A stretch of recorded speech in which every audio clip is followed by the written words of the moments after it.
everyone, it's Momo, and today I'm going to be doing something a little different. We're not going to be making a card. We're going to be doing kind of like a gift idea. I had asked on my birthday celebration what was something that you guys wanted to see at my blog or what you guys wanted to see me make. And a lot of people, probably 95% of the people said Christmas ideas, inexpensive Christmas ideas, or homemade things that you can do. So what I decided to do was, this is a box, it's a recipe box. They have them at the dollar section at Michael's. And I walked by them probably 20 times and kept thinking to myself, what can I make with them, but never actually picked one up. So the other day, I finally decided to pick up two. And I've already experimented with one. It came out really cute, and I'll show you guys that at the end of the video. But I'm actually going to show you guys how to cover this and make this into a really cute Christmas gift. So it's not that it's ugly, it's just that it's boring. And we have a lot of creativity that we can do with these boxes. So we're going to obviously get started with our $1 recipe box. And what you're going to need for this project is you're going to need two 12 by 12 sheets of paper. You're not going to use it all, but you are going to use like pieces of it. They should coordinate, because it's just kind of to put them together, and there's going to be some parts of the box that'll be this solid color and then some that'll be the pattern paper. And then you need another coordinating strip, and this can just be it doesn't really have to be a specific size. It can be straight out of your scraps. It just has to be a long strip that'll be able to go all the way around. Obviously this is not going to go all the way around the box, but I'm going to cut it in half, and that'll make it go all the way around. So that's basically all you're going to need, and some tape, a ruler, and some adhesive. So it's pretty simple. Now, the paper that I'm using, sorry, I put it away. This paper is very, very thin. It's probably like copy paper. It's from those paper stacks that are just very, not that sturdy. So an ATG gun will work just fine with it, but if you're going to use heavy cardstock like Die Cuts with a View or Martha Stewart or any kind of cardstock like that, you definitely want to use red sticky tape. I don't have mine with me, but yeah, I don't have it with me, but you definitely want to use the red sticky tape or some score, I want to say it's score tape, because you have to use something that's a little more heavy duty than just the ATG gun. But for this kind of paper that I'm using, it's fine, because mine has stayed completely intact. So it's just because it's really thin. Okay, so the first thing you want to do is we're going to do the bottom first. I just found that it was easier to do the bottom, because that way when you're doing the top, you can actually stand it up and everything's already been put in place. So what you want to do is you want to measure how wide this is. You don't want to count on this brown part, because we're not going to cover that up. So make sure that whatever pattern paper you use kind of coordinates with this brown. Or I know that there was some that had different colors. I just picked up two that were the same, and they just happened to have the brown. So you just want to measure from here to here. So this length right here. And for me, that measures about 3 inches. So what you're going to do is you're going to cut a strip of the paper that's 3.5. So you want to do about 1/2 inch more than what it measures. And you're going to do 2 strips, because one strip will not go all the way around. So you're going to meet on the sides. So 3.5 and 3.5. So then you want, where the paper meets, it's going to be on the side, and that's so that it doesn't show on the front or the back. So what we're going to do is we're just going to go ahead and wrap this all the way around, and then wrap the other one on the back like this, and then wrap here, and that way it'll just meet on the sides. So let's go ahead and get some ATG. And when you're doing this, you just want to make sure you do it right on the ends. All 4 sides. I'm not going to edit too much out of this video, because I want it to be as close to a step-by-step process as possible. So if you kind of are getting bored, just kind of fast forward through. So there we go. I just put some ATG all the way around, and then 2 strips in the center, and then I'm going to do just probably 3 strips in the middle, just going the opposite way. That's just so that it's really, really adhered down. So we're going to go ahead and do the front first, and I'm just going to gonna flip it this way so it's easier for me to see without getting out of the frame of the camera. And we're gonna line it up.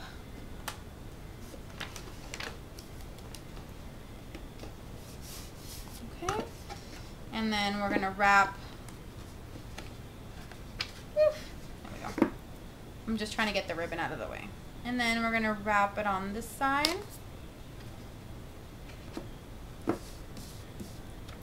And then we're gonna wrap it on this side. Perfect. And now we're gonna do the opposite side and we're gonna do the same thing.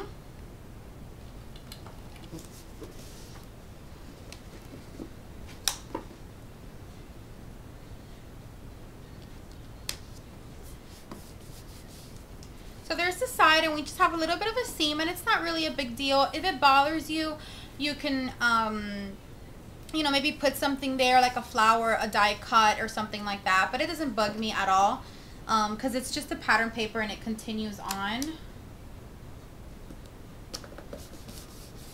Perfect. So we've got our box wrapped all the way around. Wasn't that super simple?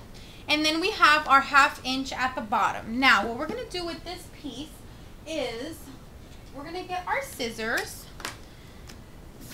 And this covering method that I'm going to do at the bottom, I just learned it off Trish when she did her Post-it note holder with the coasters. And I thought it was actually a really good idea. I'm sure that everybody has covered it like this, but I've never actually done it except for when I did this box. So you're just going to cut little diamonds off of the bottom. That's just to give it space for when you actually fold it down. So that's what it looks like. When you fold it down, it just overlaps and it doesn't do like a crumbling. So... oh, this has HEG, that's why. I'm like, why is it sticking down?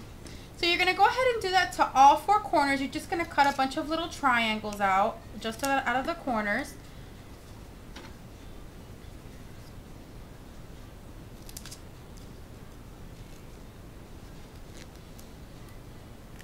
Okay, so I've gone ahead and cut my little triangles out of all 4 corners.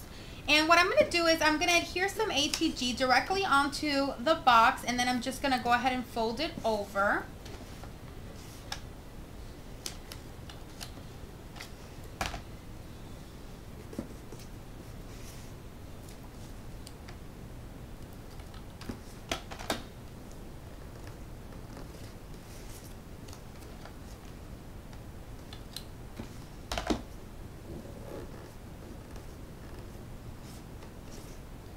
There we go, and that covers it up pretty well at the bottom. And then the next thing that we're going to do is we're going to measure how big this rectangle or this bottom is. And I get roughly about 3 1/4 by 6 1/2. So 3 1/4 by 6 1/2. So what I'm going to do with the bottom is I'm going to do it about 1/4 inch smaller. So if we have 3 1/4, we're going to do it at 3 inches. And then if it's 6 1/2, we're going to do it at 6 1/4.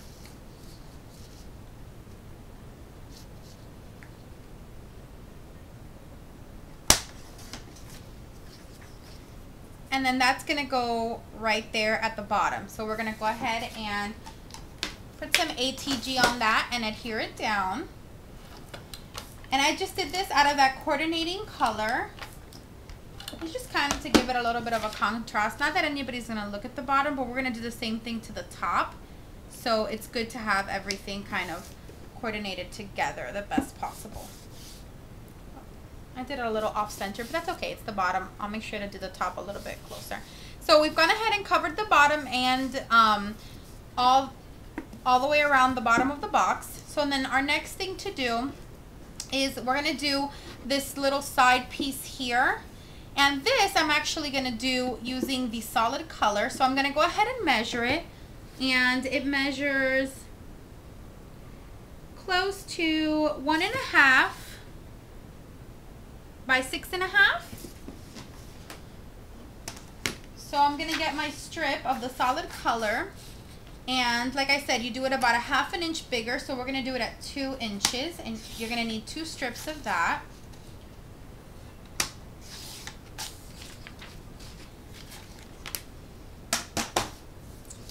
And we're going to go ahead and do our ATG again. On all 4 sides, as close to the edge as possible.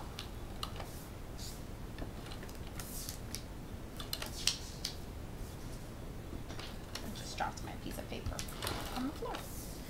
Down the center, and then just a few strips here and there. And we're going to go ahead and start with the front again.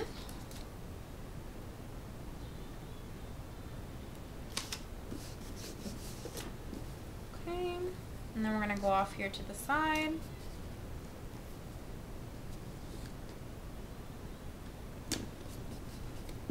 Perfect. And then we're going to do the same thing again. And we've got the top all covered up. And then we're going to do our little cutting of the corners again. We're going to do our little triangles. And let me go ahead and show you. We've already cut our little triangles out. And then we're going to do the same thing that we did on the bottom, which is adhere our ATG right onto the edge of our box.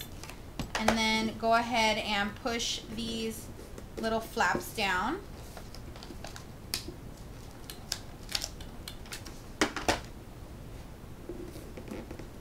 That's the top. And then we're going to get a piece of our little flower pattern paper. And it's going to be basically the same size as the bottom. So it's going to be at 3 by 6 1/4.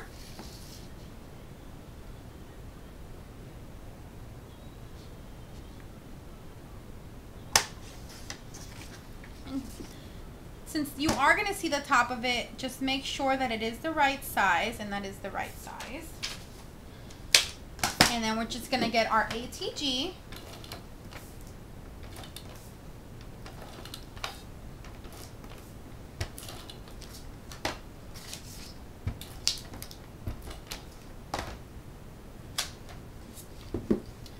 And we're going to cover this top up. How cute does this look?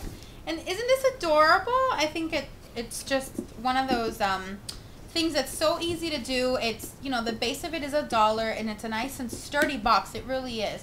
So now the next thing that I want to do is, and you can decorate it. At this point you can kind of do whatever you want. I'm just going to show you really simple what I did to the other one, and then I'm going to show you the other one totally finished that I made. So I just got this little strip of paper, and it's actually 2.5 inches long, and I'm going to cut it at 1 1/4. And then I'm going to get a border punch. Okay, I'm going to get this Martha Stewart doily border punch. And actually, I'm going to go ahead and I'm going to adhere the strip together. That way when I punch through this, it'll be lined up. So we're going to go ahead and just put some ATG on one of the sides and then adhere the strip together only on one side. And then we'll cut off whatever the excess is on the other side. Okay, so let's start punching. Okay, so here is our strip of the border punch, and I'm going to do it facing up just because I think it looks cuter. And what I'm going to do is I'm just going to run some ATG on the entire thing.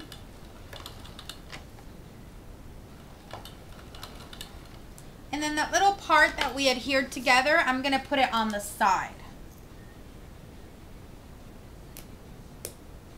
And you actually want to put the scallop or the whatever you do with the border, put it as close to the top as possible. And you'll see why in just a second.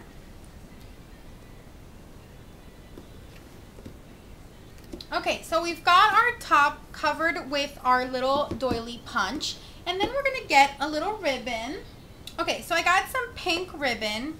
And what I'm going to do is I'm going to run some ATG all across the border punch that we did. And that's just for support. There we go. And then make sure the front. And then I'm going to get the ribbon and I'm going to wrap it all the way around. And what you want to do is you want to meet the ribbon you want to use a pretty thick ribbon. This is, I think it's 7/8 of an inch. You can use something a little thicker if you want. And you want to just try to leave 1/8 of an inch on the bottom of the top here, so you can see both colors. There we go. Okay, and what I did was, after I wrapped it all the way around, I tied a cute little bow. And that's all I'm going to do to this one, because I haven't decided what I'm going to do to it yet. But let me show you the different things that you can use it for and give it as gift giving, you know, around Christmas time. Now, you can make an actual recipe box, even though we had covered an original recipe box. But you can cut some letters out and put recipes here at the bottom. And maybe if you're a grandma or a mom, you can put like family recipes inside and give it to your daughter or to another family member, or just put a collection of recipes, or just do recipe cards. Cut a bunch of 4x6 just scraps pieces of paper and put little tabs on them that you can cut out from your Cricut or make tabs. So you can put that in here. Also, this fits regular cards. Give me a second. Just gonna grab a few from my stash. So let's say that you wanted to give, you know, just some pre-made cards. Well, then you can just put them in there and close it up and wrap it up. So it does fit envelopes and cards in there. You can do like a monogram set of cards and put them in there. You can even make something that I made on one of my Ustreams, which was little post-it note holders. So you can do like a set of maybe 3x3 monogram cards and then put a little post-it note holder in there, and then put a monogram on the outside. So there's a million things that you can use this for. And what I did with the other one that I made, let me show that to you now, is I made it into a photo box. So this is, I kind of use the same paper in different tones, and I put photos here on the front, and I just put some flowers at the top. And then these are some tabs and cards that I made. So I just cut out some scrap pieces of paper. I cut these tabs out from my kitchen, and I just stamped just random images, because I didn't, what I'm using this for is organizing the things that I need to scrapbook. So I have tabs. So like all these pictures are going to be in one page or like one layout, and then this is going to be in one layout. So this is how I organize, so I know exactly what I have to scrapbook. So there's no point in me personalizing the tabs, because eventually those pictures will go into a scrapbook and another set of pictures will be put in, but I just wanted it to look pretty. So as you can see, you can use this for a bunch of different things. Photo box, you can use it as a gift to put like a stationery set, or just pre-made cards and monogram cards and stuff like that. So all kinds of stuff fit in here. So this is my first idea for a Christmas gift, and it's super inexpensive because most of the paper and the ribbon and the adhesive and the little embellishments and things like that you have already in your craft room, and the box is $1 at Michael's. So that's pretty much it. I hope you guys enjoyed my project for today. I think they turned out super cute. I'll probably end up making this one a gift for someone, with some monogrammed cards in it and a little post-it note holder and stuff like that. And that's it. I have my Tuesday challenge going on over at my blog, madebymomo.blogspot.com. It's just to make anything other than a card. So I think that this is the perfect project to do today on the video. I just, you know, you can do a wall hanging, a layout, anything that you want to make except a card. So that's the challenge that I have going on. So that's it. I hope you guys enjoyed today's project, and I hope you guys will try it out. If you do, remember to send me pictures, email me, link me, leave me your blog address. I don't care. Just tell me where it is so I can see it and leave you a bunch of comments. So that's it. All right. Smooches. Love you. Bye.